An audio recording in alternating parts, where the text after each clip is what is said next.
Merci beaucoup. Je vous remercie très sincèrement d'avoir pensé à venir nous voir pour signer cette pétition. Nous la signerons avec plaisir, nous la signerons par devoir et nous la signerons par conviction.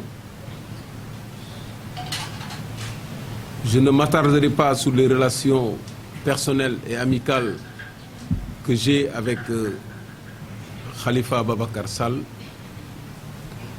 Si malgré ces relations, j'avais la conviction qu'il ne mérite pas d'être défendu, je ne l'aurais pas défendu par principe. Nous avons très jeune, lui un peu avant, nous quelques années après, mené le combat politique. Lui dans le PS, un peu avant 1974, d'abord dans le mouvement pionnier, ensuite au PS, feu Antoine Mendy en 1974 à la création du PDS et moi au RND en 1976. Donc ça ne date pas d'aujourd'hui. Nous avons eu tous les débats partout. On allait de maison en maison, on nous renvoyait parce qu'on faisait trop de bruit, on passait toute la nuit à débattre. Nous n'avons jamais été du même camp politique pendant cette période. C'est lorsque nous sommes retournés en politique qu'on s'est retrouvés ensemble dans l'opposition. Nous n'avons jamais eu de problème. Nous avons partagé le même lycée. Nous avons eu l'occasion de discuter de toutes les questions qui concernent Grand Yoff en privé. C'est un homme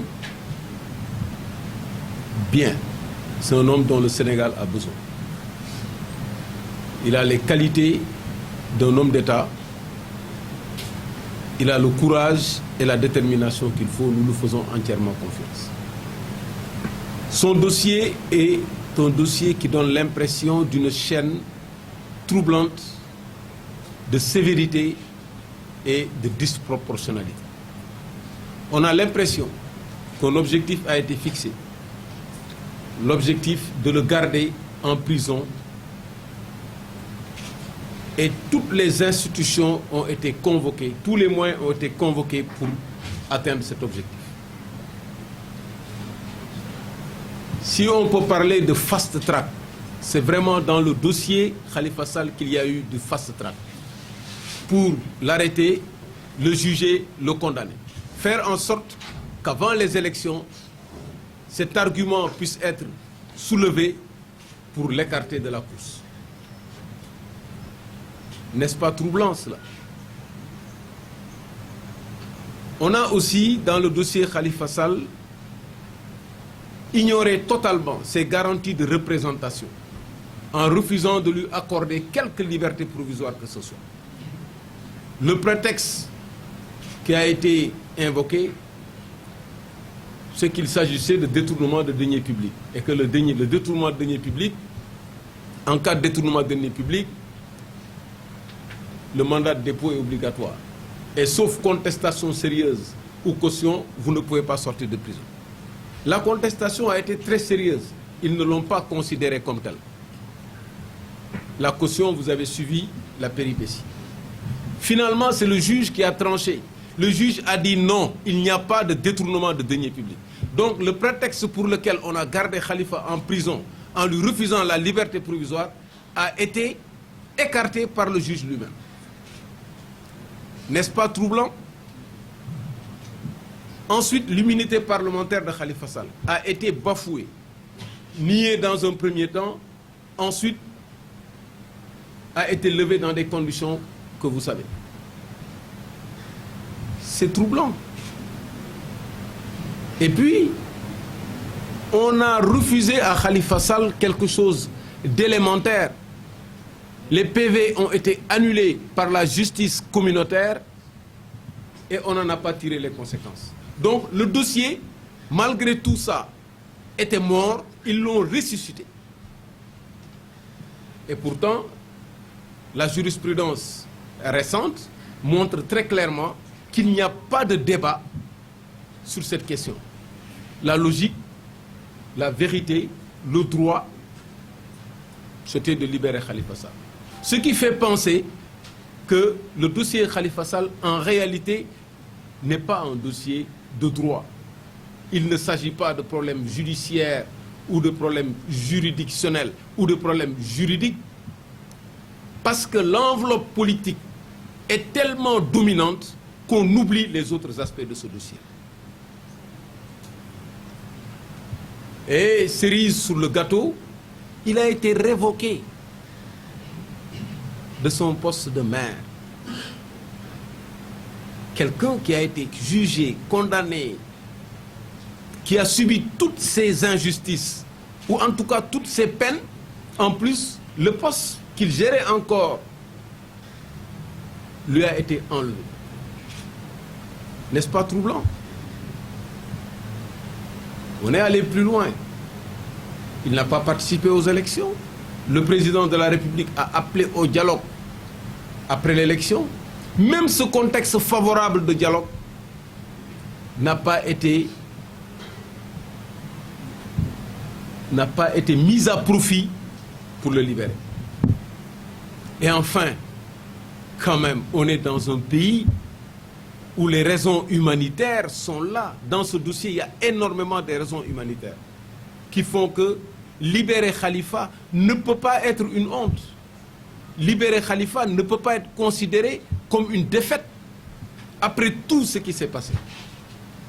C'est pour cela que l'approche que nous avons dans ce dossier-là,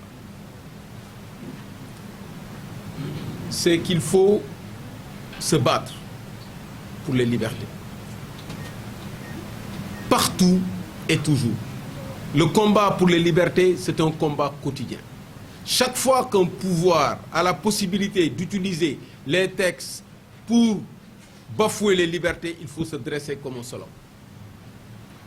Quels que soient les régimes. Et c'est le sens du Djengou.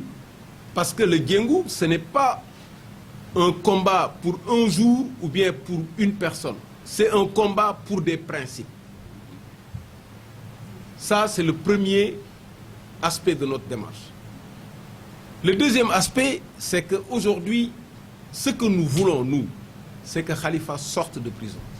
Et aujourd'hui, le pouvoir de le sortir de prison immédiatement est entre les mains du président de la République. Et c'est pour cela que nous lui demandons solennellement d'exercer ce pouvoir et de libérer Khalifa Sall.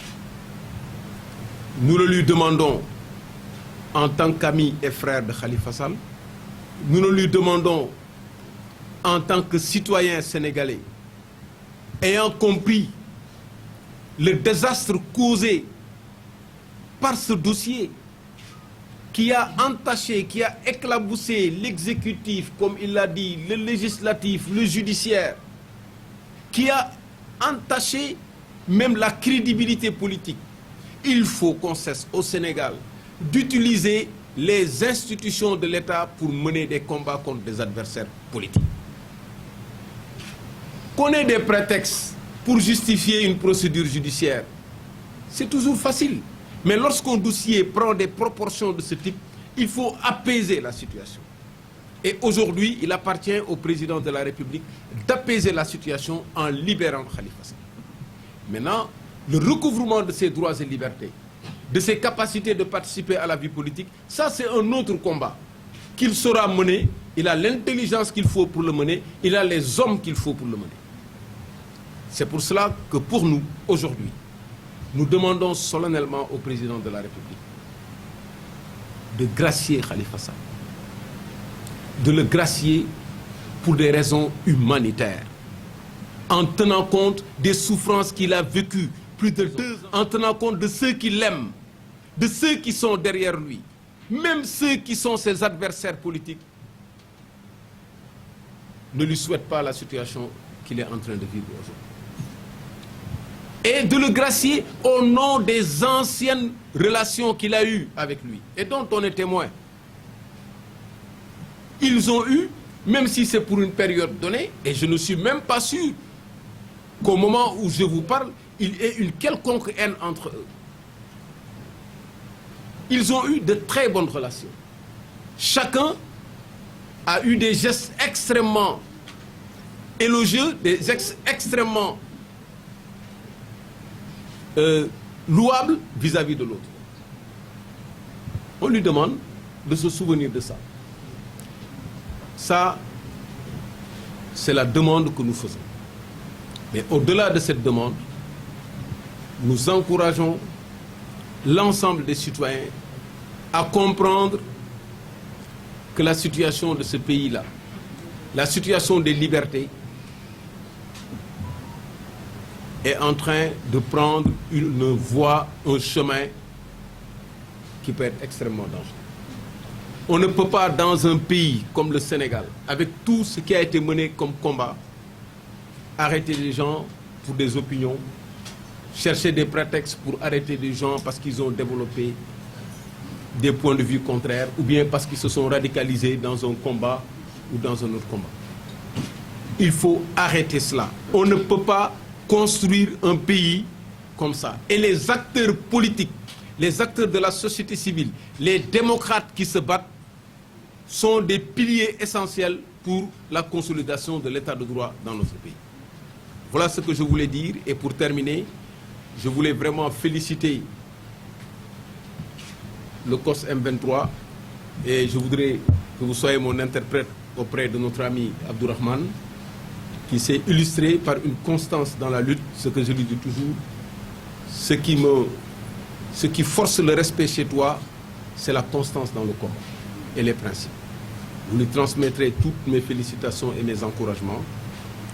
Je remercie également tous les khalifistes, notamment ceux de Grand Yoff, qui sont mes frères, mes fils, qui connaissent nos relations et qui ont combattu, continuent de le faire auprès de notre frère.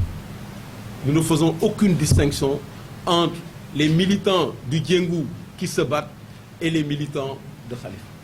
Aucune distinction, encore moins à Grand Yoff. Évidemment, je remercie particulièrement ma fille Khalifaï qui joue un rôle important dans le développement de cette relation et je vous encourage à aller dans ce sens et je m'engage à soutenir votre combat, quelle que soit l'orientation que vous lui donnez. Voilà ce que je voulais dire en français.